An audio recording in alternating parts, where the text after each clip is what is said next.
Have you ever looked at someone who's reached 100 years old and just thought, wow, they must have some amazing genes? We often tell ourselves that longevity is all down to genetics, a lucky draw in the biological lottery. And while genes do play a small part, it's a much smaller part than most of us think. The painful reality for many is that as we age, aches and pains seem to become constant companions. Energy levels drop, and simple tasks feel harder. We accept this decline as inevitable, just part of getting older, something we can't do much about because, well, it's in our genes, isn't it? But what if the real secret to not just living longer, but living well for longer, isn't in your DNA at all? What if it's found in surprisingly simple, everyday habits that anyone can adopt? Starting today. The truth is, the vast majority of people who live vibrant, fulfilling lives into their late 90s and beyond aren't extraordinary genetic specimens. They simply do things a little differently. In this video, we're going to uncover the practical, down-to-earth secrets shared by people who defy the odds and reach 100 with vitality and a spring in their step. These aren't complicated medical treatments or expensive therapies. They're accessible habits that make a profound difference. And you'll want to watch right to the end because there's something that will likely surprise you about what really matters. Let's start peeling back the layers of this secret, beginning with something fundamental that often gets overlooked in our modern, busy lives. We're talking about movement, but not in the way you might immediately think. Not running marathons or lifting heavy weights, unless that's genuinely what you enjoy and are able to do. For most people living well into their 90s and beyond, it's about consistent, gentle movement throughout the day. Think about people who grew up in generations before ours. Their lives inherently involved more physical activity. Walking to the shops, tending to a garden, doing household chores manually. These weren't scheduled exercise sessions. They were just part of living. Compare that to today, where many of us might drive everywhere, sit for long periods watching television or using a computer, and our homes are filled with labor-saving devices. The secret isn't about pounding the pavements for hours every day, though if you enjoy a good walk, that's brilliant. It's about finding ways to integrate movement back into the fabric of your day. It's about avoiding long periods of stillness. Imagine a grand old clock. If its gears sit unused, they start to seize up. Our bodies are similar, gentle. Regular use keeps the joints lubricated, the muscles active, and the circulation flowing. This isn't just about burning calories. It's about maintaining mobility, balance, and strength. The things that allow you to stay independent and keep doing the things you love. Whether that's playing with grandchildren, pottering in the garden, or simply being able to get up from a chair without a struggle. So, what does this consistent, gentle movement look like in practice? It could be a short, brisk walk around the block each morning to greet the day. It could be standing up and moving around for a few minutes every half hour while you're watching telly or reading. It could be joining a local walking group. The social aspect adds another layer of benefit, which we'll touch on later. It could be taking the stairs instead of the lift when possible, or walking to the local shop for a pint of milk rather than driving. Gardening, whether it's tending a large patch or just a few pots on a patio, is fantastic. Digging, planting, weeding, all involve varied movements. Even simple chair-based exercises can make a huge difference if mobility is a concern. The key is regularity and consistency, not intensity. Aim for movement that makes you feel a little warmer, maybe slightly out of breath, but doesn't leave you exhausted or in pain. It's about making movement a natural part of your routine, like having your morning cuppa. Those who live to 100 often weren't athletes in their youth, but they were consistently active throughout their lives. Finding joy in everyday motion, another cornerstone of their long, healthy lives, often intertwined with this movement, is their relationship with food. But again, it's not about complicated fad diets or restricting yourself severely. It's about a way of eating that's sustained and nourishing over the long haul. Think less about counting calories and more about quality and simplicity. The dietary patterns observed in areas with high numbers of centenarians, often called blue zones by researchers, aren't about expensive superfoods or exotic ingredients. They're built on simple, plant-based whole foods, primarily vegetables, fruits, legumes like beans and lentils, and whole grains. Meat is eaten sparingly, more as a celebratory food or a small part of a meal rather than the main event every day. Picture a plate. For someone living to 100 with vitality, that plate would likely be piled high with colorful vegetables first. Think about the variety of a proper English vegetable patch in the summer. Carrots, peas, beans, cabbage, potatoes. While they might enjoy fish a few times a week, particularly oily fish rich in omega-3s, red meat is less frequent. Processed foods, sugary drinks, and excessive sweets are rarities, not daily staples. Hydration is also key, often water, perhaps tea, but avoiding sugary fizzy drinks. It's not about being perfect. It's about making these choices the norm. It's about cooking from scratch more often, using fresh ingredients, and enjoying meals with others. Portion control also seems to be intuitive for many long-lived individuals. They often eat until they are satisfied, but not overly full.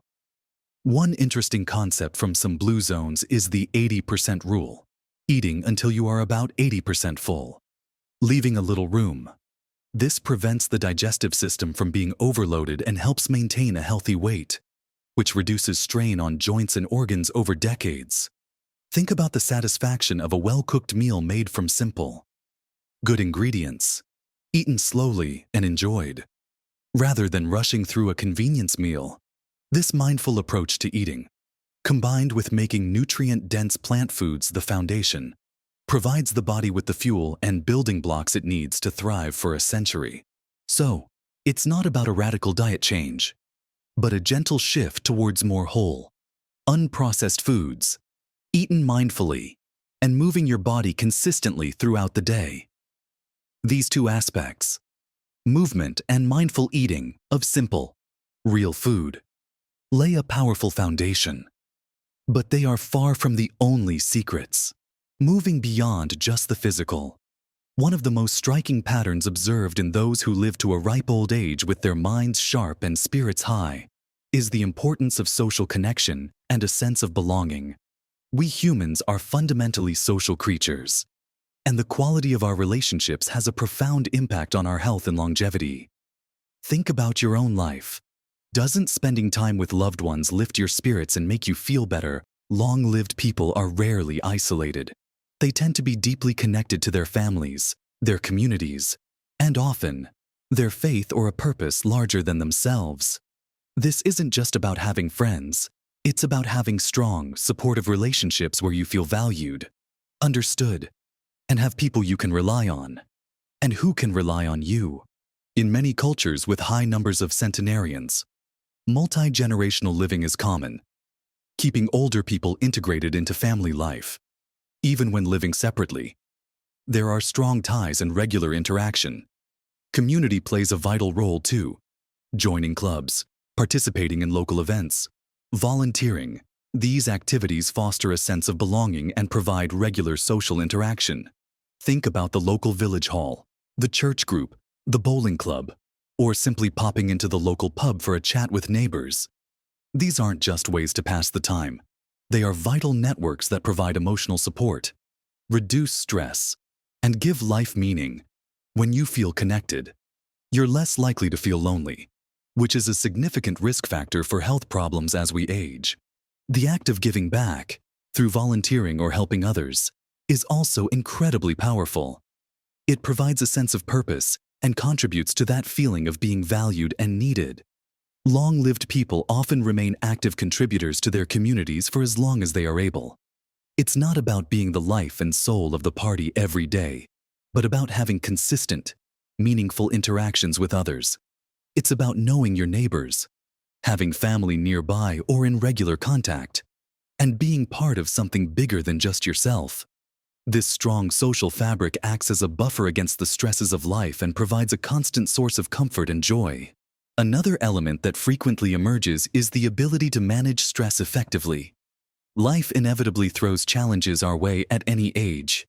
But how we respond to that stress makes a big difference over decades.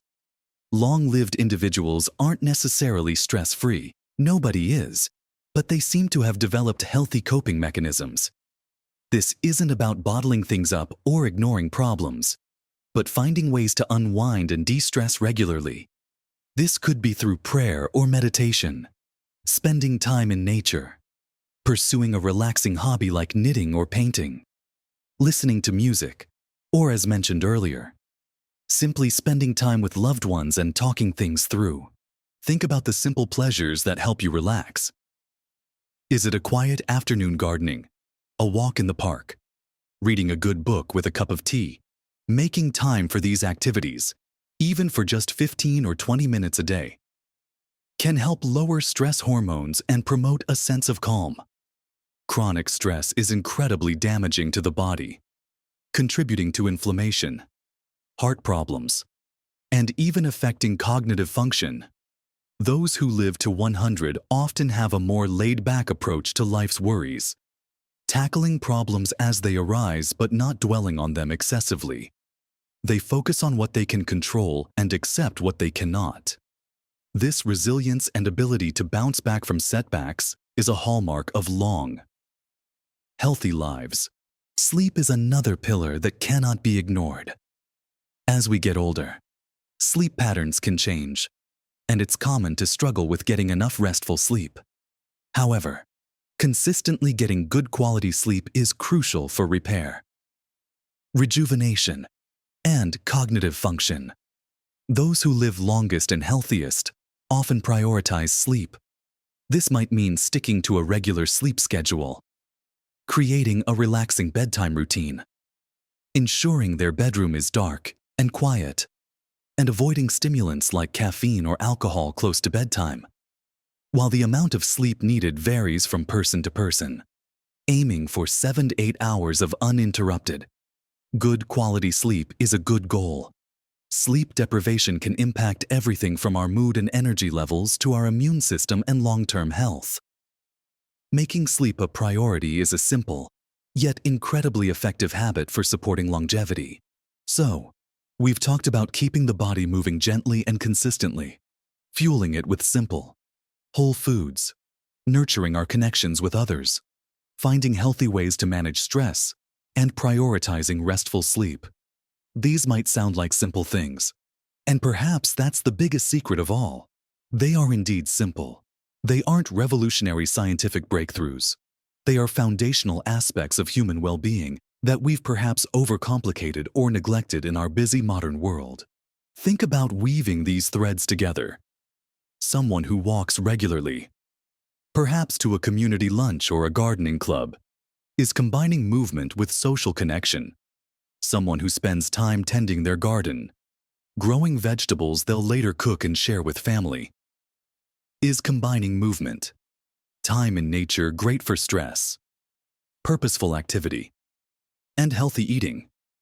Eating meals together with family or friends combines nourishment with social bonding. Reading or knitting before bed helps de-stress and prepares the mind for sleep. These aren't isolated tasks. They are integrated ways of living that support physical, mental, and emotional health simultaneously. It's easy to feel overwhelmed by health advice these days. But the message from people living to 100 is one of gentle persistence and finding joy in the simple things. It's not about drastic overhauls or becoming a different person. It's about making small, sustainable changes that build up over time, adding a little more movement to your day, perhaps parking slightly further away or taking the scenic route on a walk, swapping out some processed snacks for a piece of fruit or some nuts, making an effort to call a friend or visit a neighbor more often, finding a hobby that genuinely helps you relax and feel happy, establishing a calming bedtime routine. Remember, it's never too late to start making these changes. Your body and mind are incredibly resilient and will thank you for the positive steps you take. No matter your age, the goal isn't just to add years to your life, but to add life to your years, to maintain your independence, enjoy your time with loved ones, pursue your passions, and wake up each day feeling as good as you possibly can. These secrets aren't locked away in your genes. They are woven into the fabric of a life lived with intention, community, movement, simple nourishment, and peace. The most surprising thing I mentioned earlier, it's perhaps how common and accessible these secrets truly are. We often search for complex answers when the key is often found in the fundamentals: moving naturally, eating plants, connecting with others, finding your tribe, managing stress, and getting enough sleep. These aren't secrets reserved for a lucky few. They are principles that anyone, anywhere, can begin to embrace today. So, what small step can you take today towards living a longer, healthier, happier life? Could it be a short walk after dinner? Calling a friend you haven't spoken to in a while? Trying a new vegetable in your cooking? Taking a few minutes to simply breathe and relax? Whatever it is, start there. Small changes can indeed make a big difference to your health and happiness. We'd love to hear what simple habits you already practice, or which ones you might try after watching this video. Share your thoughts and experiences in the comments below. Your insights could inspire someone else. If you found this video helpful and encouraging, please give it a thumbs up. It helps us know we're creating content you enjoy. And don't forget to subscribe to the channel and ring the notification bell so you don't miss out on future videos filled with practical tips and inspiration for living your best life at every age.